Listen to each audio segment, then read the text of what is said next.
Hi everyone, welcome back, and I'm glad you're here again. The Chevrolet 8440 CGT was developed as part of the Canadian Military Pattern Program, a massive wartime industrial effort that turned Canada into a key supplier of military vehicles for the British Commonwealth. Although the truck carried a Chevrolet badge, it was not an American off-the-shelf design. It was engineered and produced in Canada by Chevrolet under strict military specifications, with battlefield reliability and artillery support as the absolute priority. This was not a cargo truck adapted for towing guns, but a vehicle designed from the beginning to live alongside artillery units at the front. Visually, the Chevrolet 8440 CGT immediately looks different from standard CMP cargo trucks. The wheelbase was much shorter, about 101 inches, giving the vehicle a compact and almost muscular stance. Overall length was roughly 168 inches, which made it agile enough to maneuver close to gun positions, turn around on narrow forest tracks, and reposition quickly under fire. Fully equipped and ready for service, the vehicle weighed over 10,000 pounds, and once loaded with crew, ammunition, tools, and towing equipment, its operational weight climbed even higher. This mass was not a drawback. It provided stability when towing heavy artillery pieces over rough ground. At the heart of the Chevrolet 8440 CGT was a Chevrolet inline-six-cylinder gasoline engine.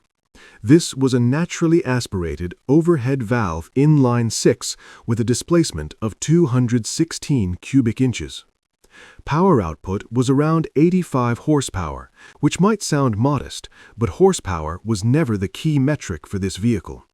What mattered was torque at low engine speeds, and this engine delivered exactly that. The long-stroke design and smooth inline configuration allowed the truck to pull heavy loads from a standstill and maintain steady progress through mud, sand, snow, and shell-churned terrain. The six-cylinder layout also contributed to mechanical simplicity and durability, two qualities that were invaluable in wartime conditions. The engine was paired with a 4-speed manual transmission, backed by a 2-speed transfer case. This drivetrain provided a wide range of gear ratios, including a very low crawler range for towing artillery at walking pace. Power was delivered to all 4 wheels through a permanent 4x4 system, ensuring traction even when the ground offered almost none. Maximum road speed was approximately 45 miles per hour. But in real service, the Chevrolet 8440 CGT rarely operated anywhere near that figure. Its true working environment was slow, controlled movement with a gun in tow, not highway cruising. Fuel consumption was heavy, often dropping to around 3 miles per gallon or worse when towing artillery off-road. From a civilian perspective, this sounds extreme, but military planners accepted it without hesitation. The Chevrolet 8440 CGT was expected to operate close to supply lines and in short, intense bursts of movement. Reliability and pulling power mattered far more than economy, and in this role, the Chevrolet engine proved dependable and forgiving, even when maintenance was delayed or fuel quality was poor. The chassis was built for punishment. Solid axles front and rear were suspended on heavy-duty leaf springs, chosen for strength and load-carrying ability rather than comfort. This suspension allowed the truck to handle uneven ground and the dynamic loads imposed by towing artillery pieces, such as the famous 25-pounder gun. Braking was mechanical hydraulic, adequate for the vehicle's limited speed range, though drivers had to be cautious when descending slopes with a fully loaded gun behind them. One of the defining features of the Chevrolet 8440 CGT was its rear body, which was entirely different from a normal truck bed.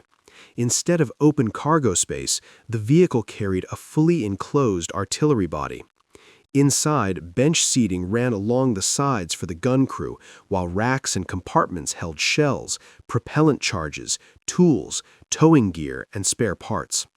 This made the vehicle a self-contained artillery support platform, capable of transporting not just the gun, but also the men and equipment needed to operate it. When the truck reached the firing position, the crew could dismount quickly, unload ammunition, and bring the gun into action with minimal delay.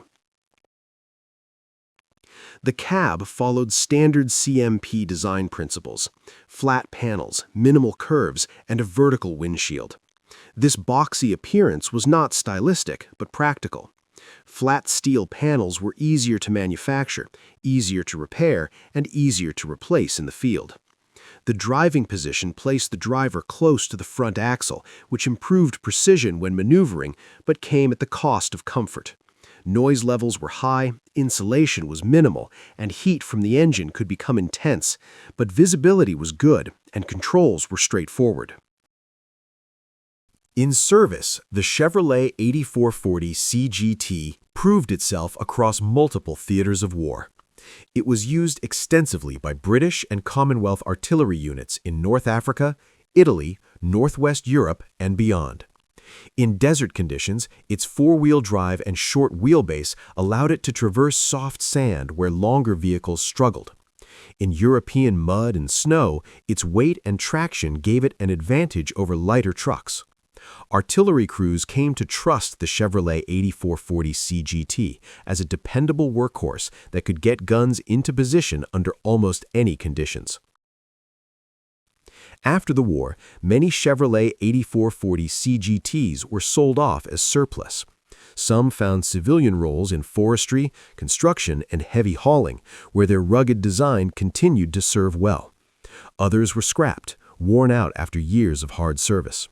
Today, surviving examples are rare and highly valued by collectors and historians, not because they are glamorous, but because they represent a pure expression of functional military engineering. The Chevrolet 8440 CGT stands as a reminder that wars are not won by tanks and aircraft alone.